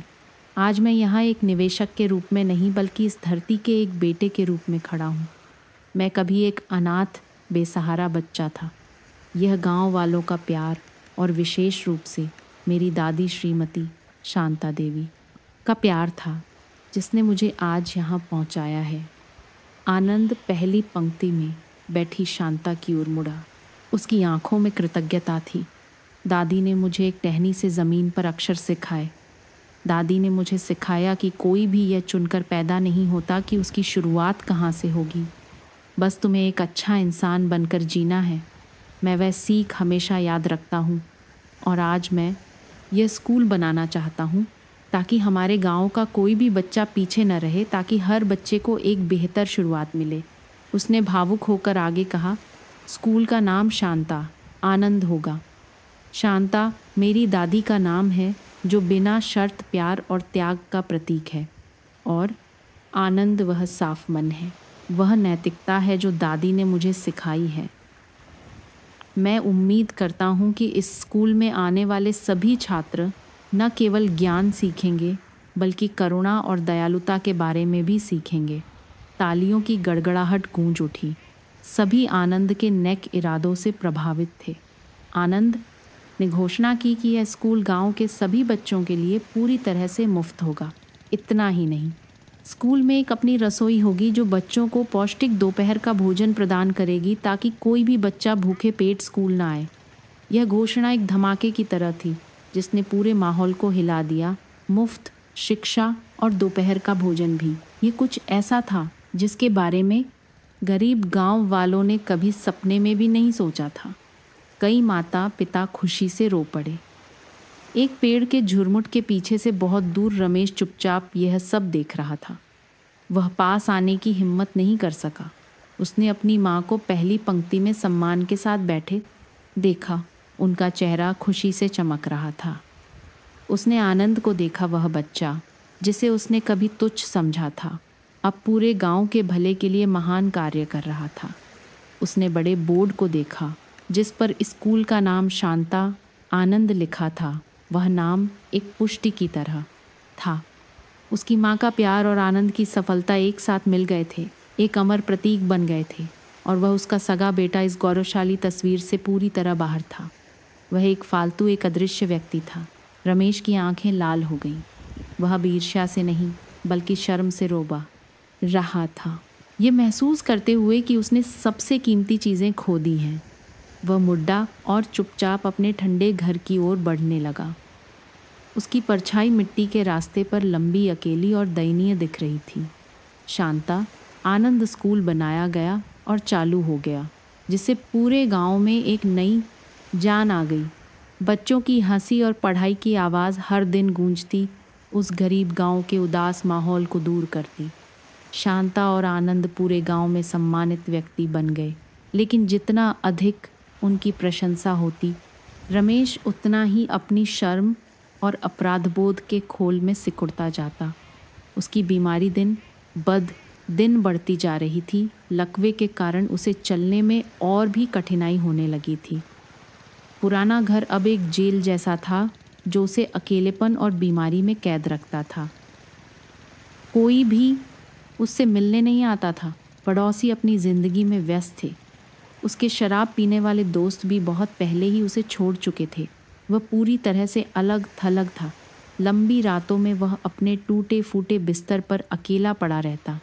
बाहर झिंगुरों की आवाज़ सुनता, डर और पश्चाताप उसे घेरे रहते। वह मौत के बारे में सोचता, लेकिन उसे मरने से डर लगता। उसे नीचे जाकर अपने पिता का सामना करने से डर लगता। वह नहीं जानता था कि वह क्या कहेगा। उसे किसी से बात करने की बहुत इच्छा होती। उसे अपनी माँ की बहुत याद आती थी। एक शाम थोड़ा गम भुलाने के लिए कुछ शराब पीने के बाद उसने कांपते हाथों से अपना पुराना फ़ोन निकाला। उसने आनंद का नंबर ढूंढा, जो उसने गांव के किसी व्यक्ति से चुपके से लिया था। उसने कॉल किया, लेकिन फिर काट दिया। उसने फिर कॉल किया और फिर काट दिया। उसमें हिम्मत नहीं थी। वह अपनी माँ का हालचाल पूछना चाहता था, लेकिन आनंद की आवाज़ सुनने से डरता था। आखिरकार अकेलेपन ने डर था पर जीत हासिल कर ली। उसने कॉल का बटन दबाया। उसका दिल जोर जोर से धड़क रहा था। दूसरी तरफ से आनंद की गर्मजोशी भरी और विनम्र आवाज़ आई, हेलो, मैं आनंद बोल रहा हूँ। रमेश चुप रहा। उसका गला रूंध गया। वह एक शब्द भी नहीं बोल सका। वह पूछना चाहता था कि माँ कैसी है, लेकिन शब्द उसके गले में ही अटक गए। हेलो, कौन बोल रहा है? आनंद ने धैर्य से फिर पूछा। रमेश अभी भी चुप था। वह बस फ़ोन को कसकर पकड़े हुए था। अपनी हांफती सांसों को रोकने की कोशिश कर रहा था। अगर कोई नहीं बोल रहा है तो मैं फ़ोन रख रहा हूँ। यह सुनकर रमेश घबरा गया। उसे डर था कि वह यह एकमात्र खाता खो देगा। उसने मुंह खोलने की कोशिश की, लेकिन जो कुछ निकला वह सिर्फ एक सिसकी थी। फिर वह फूट फूट कर रो पड़ा, एक बच्चे की तरह। यह बेबसी दर्द और गहरे पश्चाताप का रोना था। वह कुछ नहीं कह सका, बस फ़ोन पर रोता रहा। दूसरी तरफ आनंद चुपचाप सुनता रहा। उसने अंदाज़ा लगा लिया कि यह कौन है। उस रोने में बहुत ज़्यादा दुख भरा था। उसने कुछ नहीं कहा, फ़ोन नहीं काटा, बस चुपचाप उस आदमी को अपना दिल हल्का करने दिया। कुछ देर बाद रमेश ने खुद ही फ़ोन काट दिया। उसने अपना सिर मेज़ पर टिका दिया। उसका शरीर ढीला पड़ गया। उस रोने ने उसकी बची खुची सारी ताकत निचोड़ ली थी। उसे लगा कि वह कितना दयनीय है। नए घर में आनंद ने फ़ोन नीचे रखा। उसका दिल भारी था। उसने अपनी दादी को टीवी देखते हुए देखा। वह उन्हें बताने की हिम्मत नहीं कर सका। वह जानता था कि कुछ दर्द माफ़ किए जाने के बाद भी अंदर ही अंदर सुलगते रहते हैं और उन्हें ठीक करने के लिए एक विशेष दवा की ज़रूरत होती है, और शायद अब वह दवा देने का समय आ गया था। अगली सुबह आनंद ने शांता को पिछली रात के फ़ोन कॉल के बारे में बताया। उसने कुछ नहीं छिपाया, बस इतना कहा कि रमेश ने फ़ोन किया था और बहुत रोया था। शांता यह सुनकर देर तक चुप रही। उसने कुछ नहीं कहा, बस उठकर रसोई में चली गई। उसने आनंद द्वारा लाए गए सबसे अच्छे चावल निकाले, उन्हें साफ़ किया और एक बर्तन में सफ़ेद खिचड़ी बनाने के लिए रख दी। उसने खिचड़ी को बहुत देर तक पकाया, जब तक कि चावल के दाने पूरी तरह से नरम और घुल न जाएं। उसने थोड़ा नमक, थोड़ा अच्छा घी डाला और फिर उसे एक कटोरे में निकाल लिया। आनंद, तुम घर पर रहो, मैं अकेले जाऊंगी, शांता ने कहा और खिचड़ी का कटोरा खदुद उठाकर अपनी साड़ी का पल्लू सिर पर रखकर गांव के दूसरे छोर की ओर चल पड़ी। आनंद ने अपनी दादी की परछाई को देखा। उसका दिल असीम सम्मान से भर गया। उसकी माँ के प्यार के लिए किसी शर्त की ज़रूरत नहीं थी। उसे किसी भी गलती से नहीं रोका जा सकता था। शांता अपने पुराने घर में घुसी, सीलन और बदबू उसकी नाक में आई। घर गंदा और ठंडा था।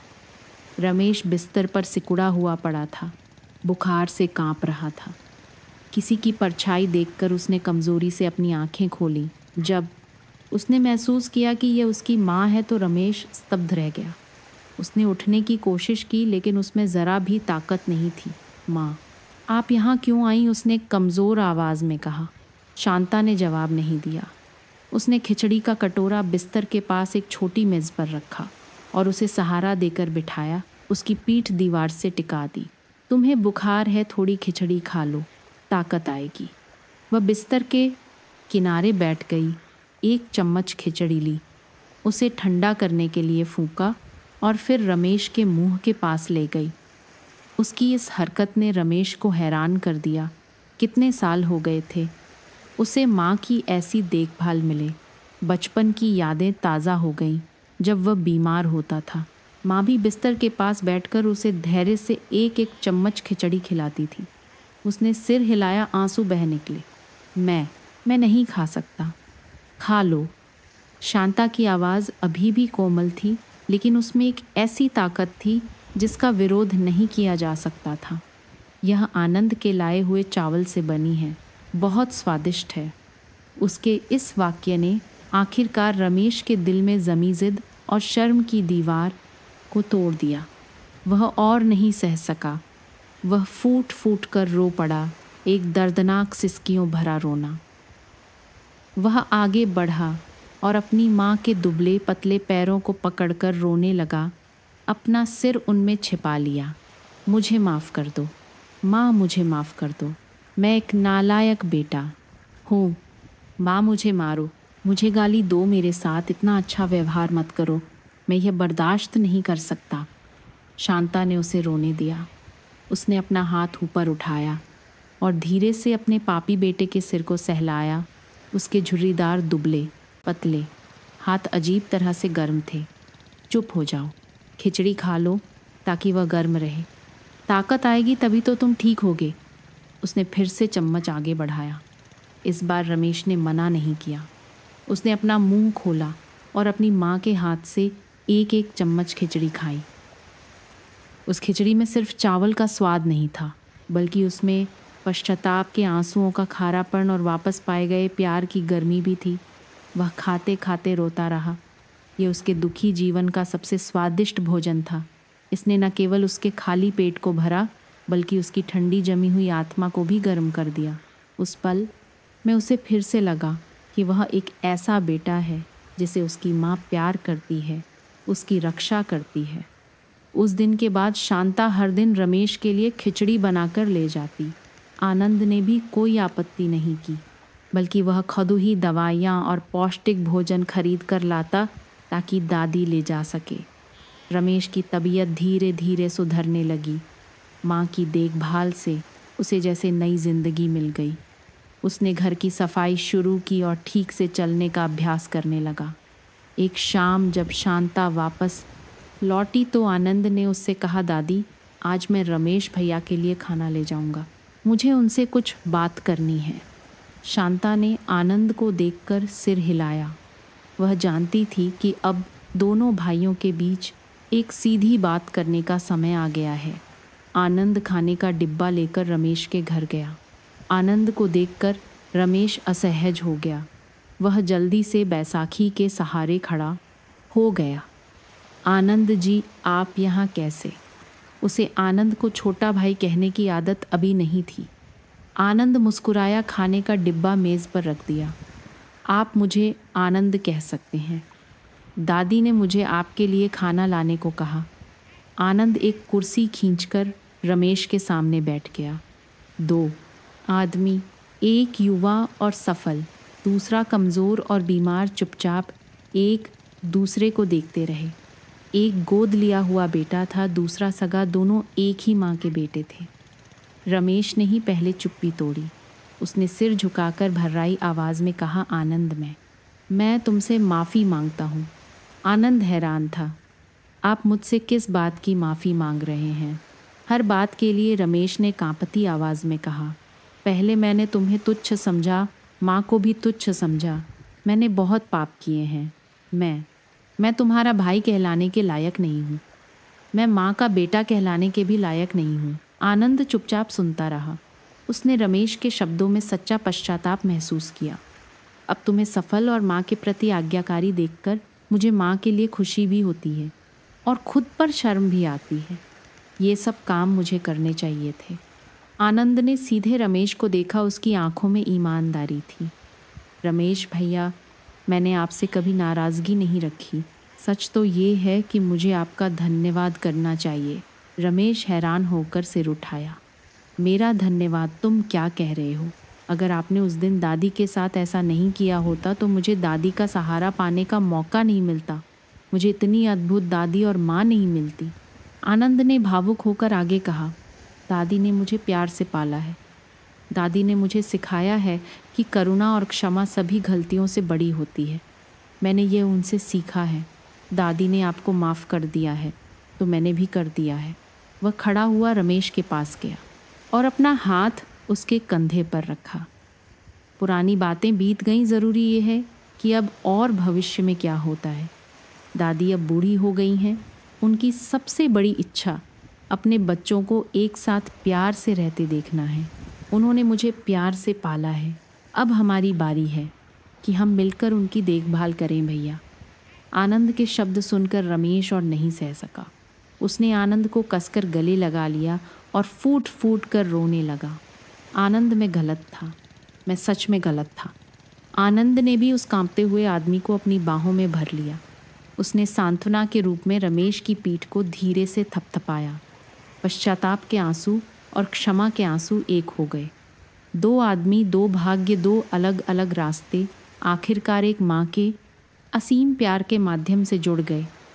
सालों की दुश्मनी और नफरत आखिरकार सच्चे आंसुओं से धुल गई। उस बातचीत के बाद रमेश का जैसे पुनर्जन्म हो गया। वह अब शर्मिंदा और हीन महसूस नहीं करता था। हर दिन वह बैसाखी के सहारे शांता के घर जाता। कभी वह आनंद के साथ आंगन साफ करने में मदद करता, कभी बगीचे में घास फूस निकालता। हालांकि वह ज़्यादा कुछ नहीं कर पाता था, लेकिन उसकी मौजूदगी ने परिवार के माहौल को एक अजीब सी गर्मजोशी से भर दिया। शांता अपने दोनों बेटों, एक सगे और एक गोद लिए हुए को अब एक साथ प्यार से देखकर संतुष्टि से मुस्कुराती। उसे लगा कि अब उसे इस दुनिया में कोई पछतावा नहीं है। लेकिन बुढ़ापे और सालों की मेहनत ने उसके स्वास्थ्य को कमज़ोर कर दिया था। वह कमज़ोर होती गई। वह अब चल फिर नहीं सकती थी, बस बिस्तर पर पड़ी रहती। आनंद ने शहर से सबसे अच्छे डॉक्टरों को बुलाया, लेकिन सबने सिर हिला दिया। बुढ़ापा और कमज़ोरी एक तूफ़ान के सामने दिए की तरह होते हैं, जो बस अपनी आखिरी बूंदें ही जला सकते हैं। अपने आखिरी दिनों में शांता बहुत सचेत थी। उसे कोई दर्द नहीं था। उसके चेहरे पर हमेशा मुस्कान रहती थी। आनंद और रमेश बारी बारी से बिस्तर के पास रहकर उसकी देखभाल करते थे। एक शाम जब खिड़की से सुनहरी धूप आ रही थी, शांता ने अपने दोनों बेटों को अपने पास बुलाया। आनंद, रमेश, यहाँ आओ। दोनों जल्दी से बिस्तर के पास 5 घुटनों के बल बैठ गए और उसके दुबले पतले हाथों को पकड़ लिया। उसने पहले रमेश को देखा। उसकी आवाज़ कमज़ोर लेकिन दयालु थी। रमेश, तुमने पछतावा किया, इससे मैं खुश हूँ। अपनी बाकी ज़िंदगी अच्छे से जीना। मुझे निराश मत करना। अपने भाई आनंद को भी निराश मत करना। हाँ माँ, मैं वादा करता हूँ। रमेश सिसकने लगा। फिर वह आनंद की ओर मुड़ी। उसकी आंखों में प्यार भरा था। आनंद, तुम सबसे कीमती तोहफ़ा हो जो भगवान ने मुझे दिया है। मैंने तुम्हें जन्म नहीं दिया, लेकिन मैं तुम्हें अपनी जान से भी ज़्यादा प्यार करती हूँ। तुमने बहुत अच्छा किया, मेरी उम्मीद से भी ज़्यादा अच्छा। उसने आनंद का हाथ धीरे से दबाया। मुझे अब तुम्हारे दादाजी के पास जाना है। मैं पहले जा रही हूँ। तुम यहाँ रहकर अच्छे से जीना, गरीबों की मदद करते रहना। याद रखोगे ना बेटा? दादी। आनंद रो पड़ा। मत जाइए, हमारे साथ रहिए। शांता ने सिर हिलाकर मुस्कुराया। सबको एक दिन जाना ही होता है बेटा। मैंने इतनी उम्र जी ली। तुम दोनों को प्यार से रहते देखकर मैं संतुष्ट हूँ। रो मत, मैं शांति से जाऊंगी। उसने छत की ओर देखा। उसकी आंखें दूर थीं। उसने धीरे से पुकारा, सुनते हो, मैं आपके पास आ रही हूँ। फिर उसने धीरे धीरे अपनी आंखें बंद कर लीं। उसकी आखिरी सांस शांति से निकल गई। उसके होठों पर अभी भी एक शांत मुस्कान थी। कमरे में रोने की आवाज़ गूंज उठी। आनंद और रमेश ने अपनी माँ के ठंडे पड़ते शरीर को गले लगा लिया, दर्द से चिल्लाते हुए। शांता की मृत्यु की खबर पूरे गांव में फैल गई।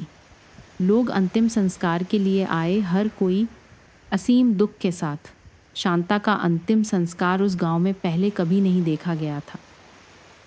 अंतिम यात्रा में लोगों की भीड़ कई सड़कों तक लंबी थी। बूढ़ों से लेकर बच्चों तक हर किसी की आंखों में आंसू थे। वे सिर्फ एक बुढ़िया को विदा करने नहीं आए थे, बल्कि करुणा के एक प्रतीक, पूरे गांव की एक महान माँ को विदा करने आए थे। शांता चली गई थी, लेकिन उसकी कहानी और उसका प्यार हमेशा लोगों के दिलों में जिंदा रहेगा। शांता के अंतिम संस्कार के बाद आनंद और रमेश ने मिलकर उसकी यादों को संभाला। पुराने लकड़ी के संदूक में आनंद को एक छोटी मुड़ी तुड़ी डायरी मिली। यह वही डायरी थी जिसे रमेश ने उस तूफानी रात में आंगन में फेंक दिया था। आनंद ने उसे ध्यान से खोला। अंदर पैसा या संपत्ति नहीं, बल्कि शांता के टेढ़े मेढ़े अक्षरों में लिखे कुछ महत्वपूर्ण घटनाएं थीं। तारीख: बरगद के पेड़ के नीचे आनंद मिला। वह बहुत छोटा लग रहा था, बहुत प्यार आया। तारीख: आनंद ने पहली बार दादी कहा, बहुत खुशी हुई। तारीख: पहली बार लड्डुओं की पूरी टोकरी बिकी। आनंद के लिए पनीर खरीदने के पैसे मिले। और आखिरी पन्ने पर हाल ही में लिखी एक पंक्ति थी, अक्षर कांप रहे थे। आनंद और रमेश के लिए मेरे पास तुम्हें देने के लिए कोई संपत्ति नहीं है। मेरे पास सिर्फ एक मौखिक वसीयत है। कोई भी तब तक गरीब नहीं होता जब तक उसके दिल में प्यार होता है। एक दूसरे का सहारा बनना जैसे मैंने हमेशा किया है। उन पंक्तियों को पढ़कर आनंद और रमेश दोनों रो पड़े। यही वह सबसे कीमती विरासत थी जो वह छोड़ गई थी। कुछ समय बाद उसकी याद में आनंद ने शांता की एक कांस्य की मूर्ति बनवाई। मूर्ति को शांता आनंद प्राथमिक विद्यालय के गेट के सामने सम्मानपूर्वक स्थापित किया गया। मूर्ति में एक दयालु बुढ़िया को एक बच्चे को गोद में लिए हुए और प्यार से मुस्कुराते हुए दिखाया गया था। मूर्ति के नीचे एक पंक्ति खुदी हुई थी, जहाँ प्यार है वहाँ चमत्कार है। हर दिन स्कूल के बच्चे गेट से आते जाते उस मूर्ति को सिर झुकाकर प्रणाम करते। शांता और आनंद की कहानी शिक्षकों द्वारा एक जीवंत नैतिक शिक्षा के रूप में सुनाई जाती। रमेश ठीक होने के बाद उसी शांता आनंद स्कूल में एक गार्ड की नौकरी करने लगा। हर दिन वह गेट पर खड़ा होकर अपनी माँ की मूर्ति को देखता, बच्चों को खुशी से स्कूल आते जाते देखता। अब उसे कोई हीन भावना नहीं थी। उसे इस साधारण काम में शांति मिली। उसे लगा कि वह अपनी माँ की विरासत की रक्षा में एक छोटा सा योगदान दे रहा है। आनंद ने अपनी कंपनी को विकसित करना जारी रखा, लेकिन उसने अपने मुनाफे का एक बड़ा हिस्सा शांता आनंद फाउंडेशन नामक एक चैरिटी फंड स्थापित करने के लिए समर्पित कर दिया। यह फंड देश भर में अनाथ बच्चों और बेसहारा बुजुर्गों की मदद करता था। वह कई जगहों पर गया, कई लोगों से मिला, लेकिन उसके दिल में शांता की छवि और नदी के किनारे की वह झोपड़ी हमेशा सबसे शांतिपूर्ण जगह रही। शांता की कहानी अब गरीबी से करोड़पति बनने की एक चमत्कारी कहानी नहीं रह गई थी। यह मानवता का एक गीत बन गई थी, करुणा की शक्ति का जो दिलों को बदल सकती है और भाग्य को भी। एक शाम सूर्यास्त के समय आनंद और रमेश शांता की मूर्ति के सामने एक साथ खड़े थे। रमेश ने ईमानदारी से कहा, धन्यवाद भाई, मुझे ज़िंदगी में एक और मौका देने के लिए धन्यवाद। आनंद ने सिर हिलाया और मूर्ति को देखकर मुस्कुराया। हमें दादी का धन्यवाद करना चाहिए। उन्होंने हम दोनों को सबसे कीमती सबक सिखाया है। उसने दूर गांव की ओर देखा, जो धीरे धीरे शांति में डूब रहा था। कुछ खजाने तिजोरियों में नहीं होते, उन्हें पैसे से नहीं तौला जा सकता। वे उन लोगों के दिलों में होते हैं जिन्हें प्यार किया गया है, और जो प्यार करना जानते हैं वही असली शाश्वत खजाना है। कहानी समाप्त होती है, लेकिन उसकी गूंज हमेशा बनी रहेगी। मातृत्व, क्षमा और एक साधारण विश्वास की गूंज कि जब तक इंसान एक दूसरे के साथ एक साफ मन से रहते हैं, जिंदगी चाहे कितनी भी कठिन क्यों ना हो, आखिरकार उसमें फूल खिलेंगे।